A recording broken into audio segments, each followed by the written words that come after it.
자, 추석 연휴가 끝났습니다. 추석을 전후로 한반도는 평양 정상회담을 비롯해 한미 정상회담까지 연이은 대형 회담을 마무리했습니다.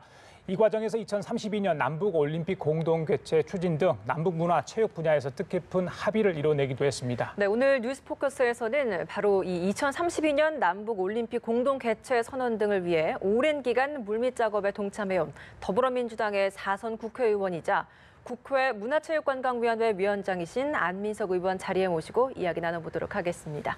안 의원님 어서 오세요. 네, 안녕하십니까. 네, 안녕하세요. 네, 어서 오십시오. 추석 명절 연휴 잘 보내셨습니까? 네, 푹 쉬었습니다. 아, 그러셨어요? 예, 저희들은 뭐 일하느라 굉장히 바빴는데 사실은 예, 정상회담 관계로 해서 그 추석 민심 국회의원분들은 각각 자기 지역구 가서 여러분들 많이 만나시잖아요. 안 의원님만의 특별한 민심 청취 방법이 있다고 저희 들었는데 어떻게 우리 주민들을 만나고 계십니까? 저는 이제 택시 체험을 해요. 예.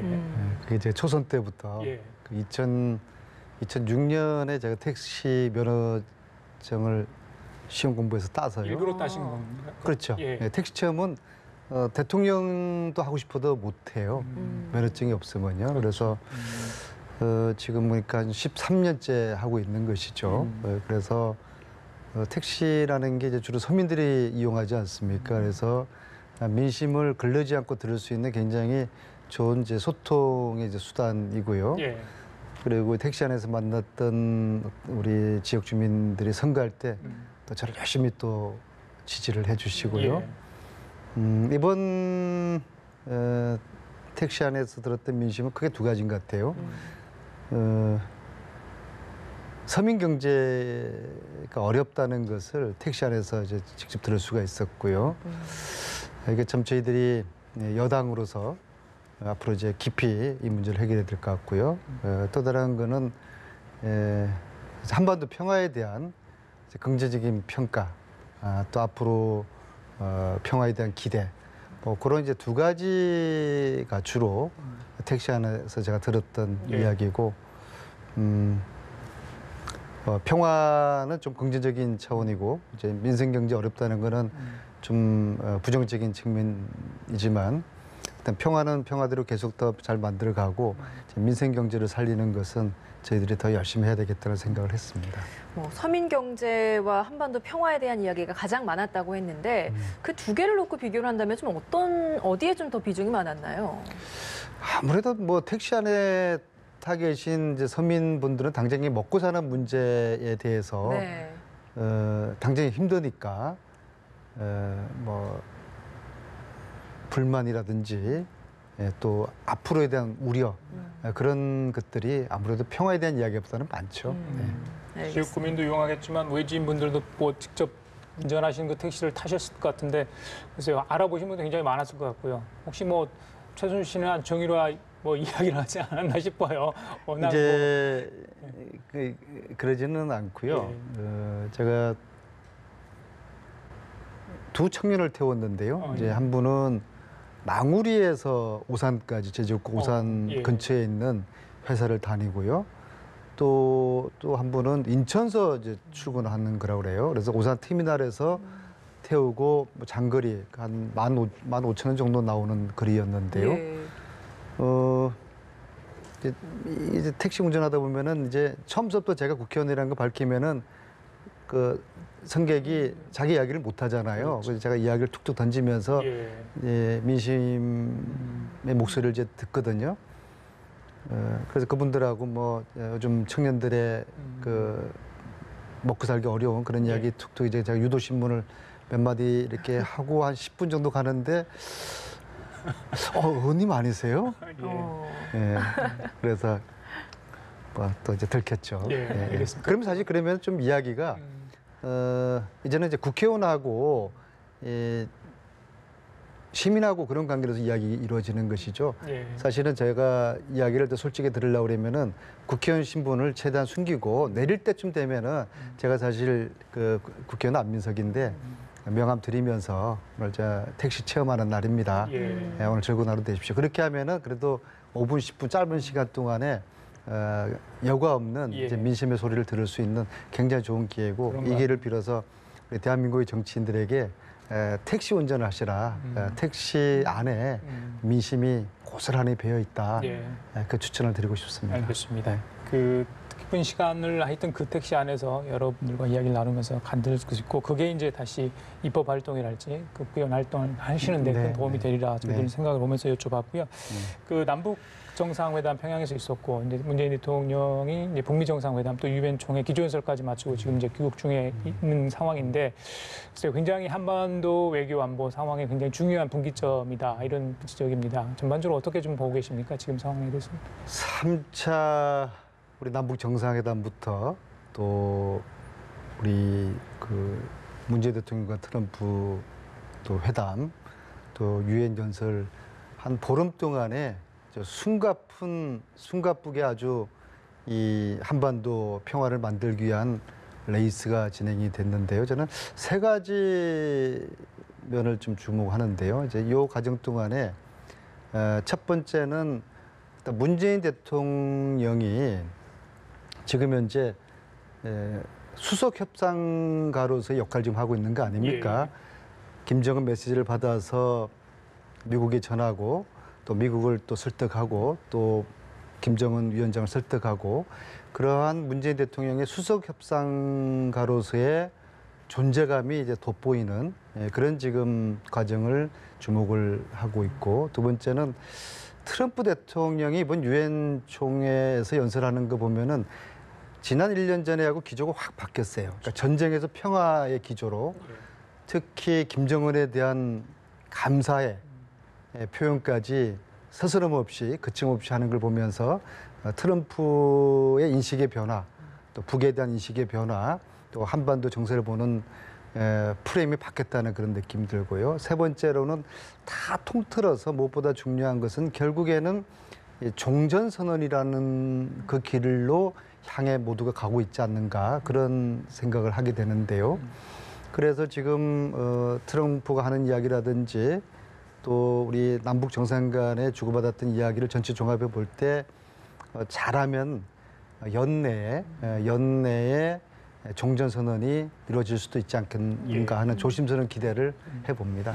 네, 이렇게 북미 관계 전환뿐 아니라 남북 관계도 굉장히 많은 변화가 있습니다. 그중에 이제 3차 정상회담 합의에서 많은 내용들이 담겼습니다만 그중에서도 2032년에 올림픽을 남북이 공동으로 개최하자라는 데 이제 합의를 했거든요. 이건 사실 안 의원님께서도 굉장히 좀 오랜 시간 준비를 해왔던 사업이기 때문에 그만큼 좀 더 의미가 남다르지 않을까라는 생각도 듭니다.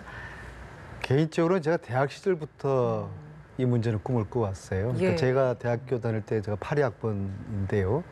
그때는 이제 전두환 독재 정권의 체제 연장 수단으로 88 서울올림픽이 악용된 그런 측면이 있거든요. 네. 그래서 저는 대학 시절에 언젠가는 이 올림픽이 독재 정권의 체제 연장 수단이 아니라 남북 평화 수단으로서 이 올림픽이 치러지는 그 꿈을 꾸었고요.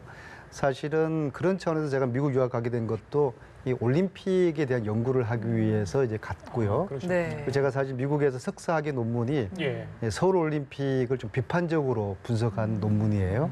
그래서 저희 20대 꿈이기도 하고 지난해 정권 교체되면서 이제 문재인 대통령께서 이 일을 주도적으로 할 수 있겠다는 그런 기대를 가지고 쭉 그 연구를 해 보니까 2032년 올림픽이 가능하겠더라고요. 그것도 남북이 함께 공동으로 할 수 있는 그 기회가 오겠더라고요. 왜냐하면 이미 28년까지는 개최지가 결정이 됐어요.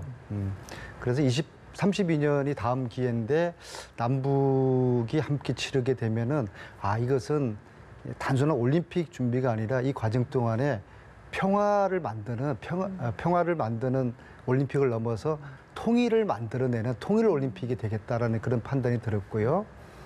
그래서 지난 6월 달에 이낙연 총리님께 제가 제안서를 드렸죠. 대통령께 꼭 전해드려라.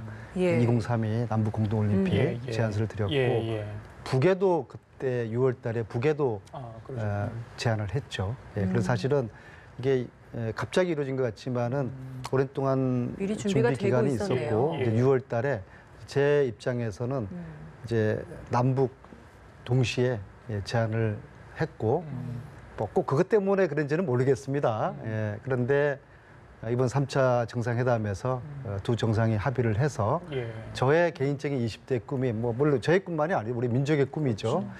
그 꿈, 그 상상이 지금 현실로 실현되고 있는 듯한 그런 느낌이 지금 있습니다. 쭉 추진 과정을 감사할 일이죠. 예, 그러네요. 쭉 추진 과정을 설명을 해줬습니다. 만약에 2032년 남북 공동 개최가 이루어진다면 정말 북한이 원하는 어떤 번영의 길로 나아갈 수 있는 어떤 정말 초석이 될 것 같은데 2028년까지는 이미 개최지가 정해져 있습니까? 그렇죠. 예, 그렇죠. 예. 28년은 이제 LA에서 LA 개최지 결정돼 있고요. 이제 이 올림픽이라는 거는 이제 북으로서는 저는 이게 단순한 올림픽의 문제가 아니라 비핵화 의지를 담아내는 일종의 보증수표 같은 거예요. 왜냐하면 비핵화 없이 평화 없이 올림픽 유치는 상상할 수 없는 거 아니겠습니까? 그리고 두 번째로 북한이 이제는 우리가 국제사회 일원이 되겠다라는 것을 선언을 한 의미가 있다고 봅니다. 그리고 이제는 우리가 개방하겠다. 그래서 올림픽이 유치 준비되고 개최가 결정되면은 북한의 개방하는 속도로 빨라질 뿐만 아니라 북한의 개방하는 30년 정도는 저는 앞당겨질 거라고 봅니다. 88 서울올림픽에도 그렇고 2008년 북경올림픽에서도 한국이나 중국도 올림픽을 통해서 개방이 한 30년 정도 앞당겨진 거거든요. 이제 북한도 올림픽을 통해서 국제사회 일원이 되고 개방화가 아주 30년 앞당겨지는 그러한 올림픽 이상의 그런 의미가 있다고 보는 겁니다. 네, 앞으로 남은 시간도 길고 그리고 그 앞에 풀어야 할 과제도 참 많이 남아 있는 것 같아요. 때문에 이제 과연 이게 실질적으로 성사가 가능하겠는가라는 물음표도 남습니다. 실제 성사 가능성은 좀 어떻게 보십니까? 경쟁 국가가 있을 것이고요. 지금 호주 시드니라든지 인도네시아 이런 나라에서 경쟁을 하게 될 것입니다. 그러나 IOC라는 것은 스포츠를 통한 평화를 추구하는 그러한 결사체거든요.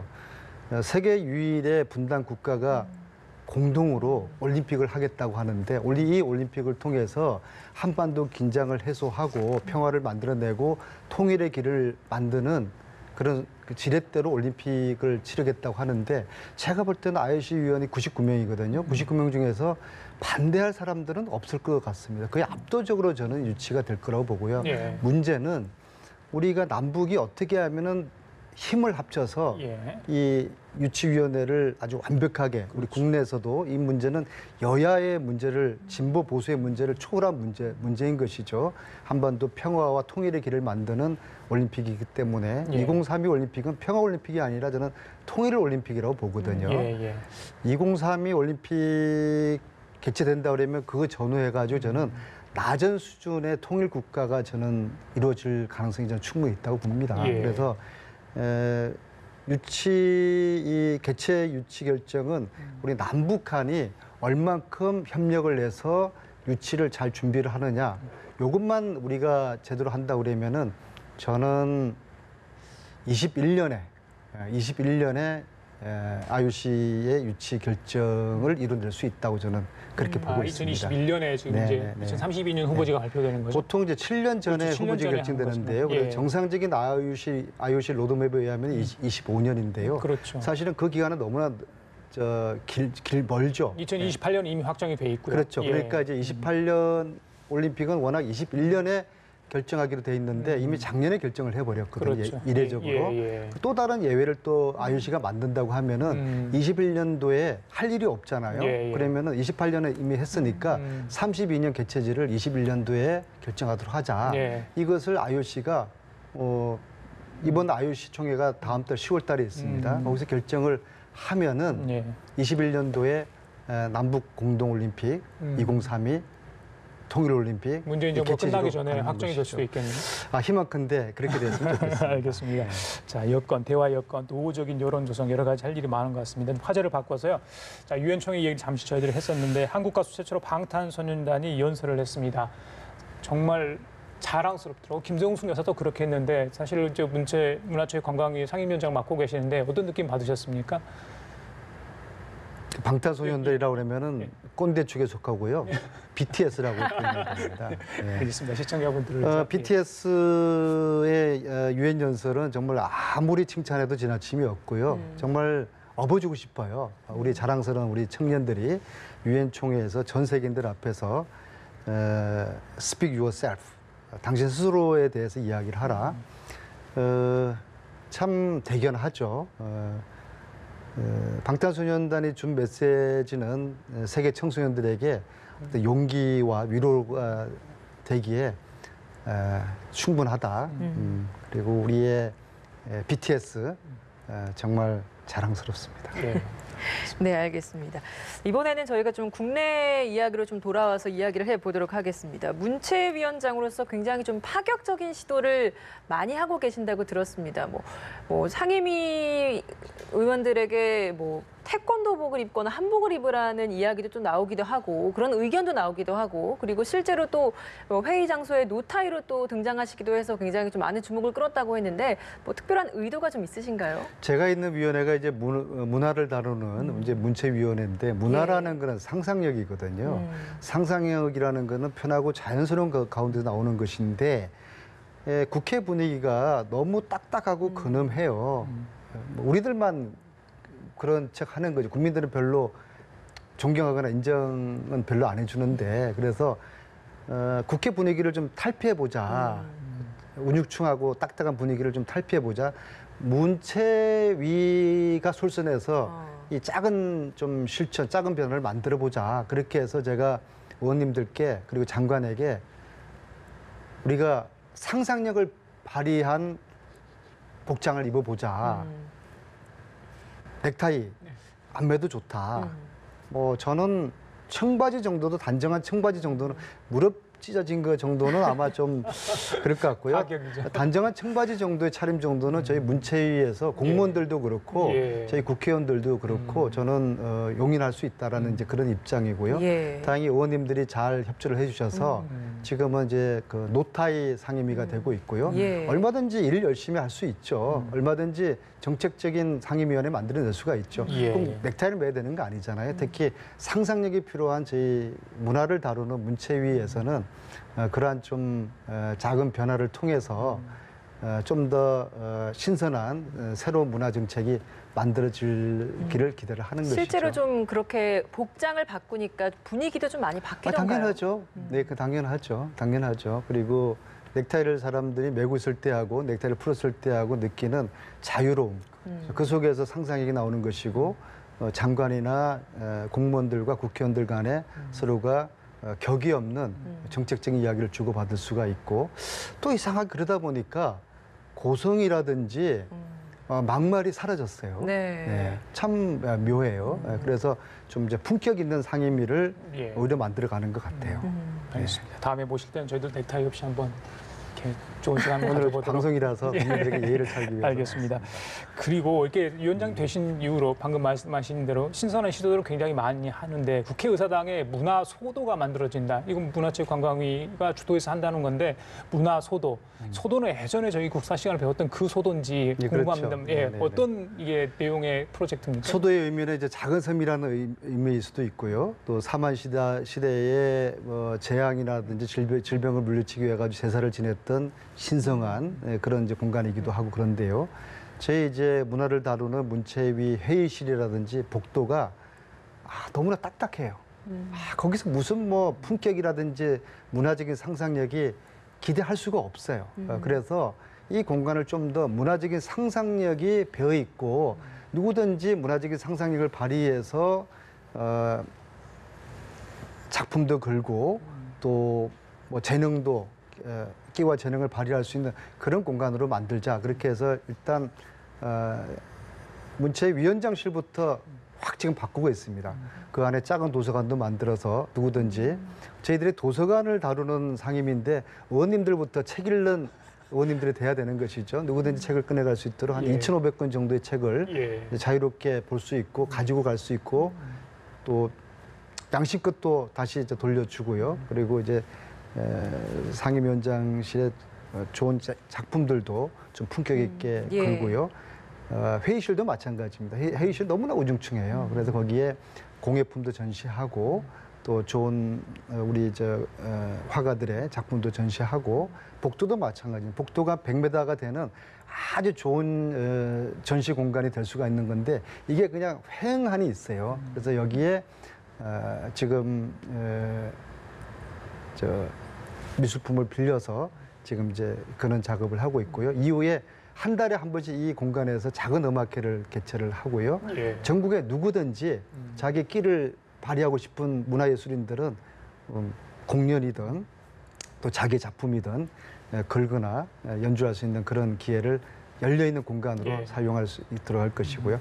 국정감사 시작되는 첫날 10월 10일이거든요. 예, 그날 그렇죠. 점심 때 문화소도 예. 일종의 개막식이라고 그럴까요? 그날 교관하는데 행사를 또 별도로 네, 준비하고 계십니다. 국회의장님 예, 모시고 예, 예. 이제 국회의장님께서 문화소도 붓글씨를 직접 손수 써주시기로 하셨어요. 그래서 의장님 모시고 국회 보좌관들, 의원님들, 직원들 다 모시고 또 일반 시민들도 가능합니다.